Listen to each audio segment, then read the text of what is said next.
3 ग्राउंड्सवर आपण डिव्होर्स दाखल करतो. अडल्टरी, क्रुएल्टी आणि डेझर्शन ही मुख्य 3 कारण आहेत. यापैकी अडल्टरी विषयावर पहिला व्हिडिओ झाला. आता हा दुसरा व्हिडिओ हा डेझर्शनवर घेऊया. तर मित्रांनो, डेझर्शन तुम्हाला वाटतं 2 वर्ष झाले की लगेच आपण डिव्होर्स फाईल करू, मग ते डेझर्शन खाली सिद्ध होईल. तर मित्रांनो, हा एवढा पोकळ, एवढा सोपा असा समज घेऊ नका. मग काय दाखल केली असती डिव्होर्स झाला असता.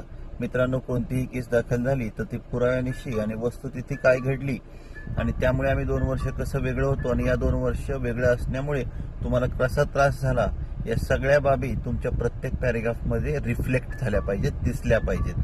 नुसतं स्टोरी लिहिताय असं नव्हे. मग ती गेलीमुळे काय झालं की ती पहिल्यांदा गेली, दुसऱ्यांदा गेली, तिसऱ्यांदा गेली. या सगळ्या जाण्यावर तुम्हाला लिहिलं पाहिजे की त्यामुळे माझा काय तोटा होत होता आणि प्रत्येक वेळेस काय प्रयत्न करून मी आणत होतो आणि मग ती आता गेल्यापासून माझा तोटा काय होतोय हे दाखवणं गरजेचं आहे.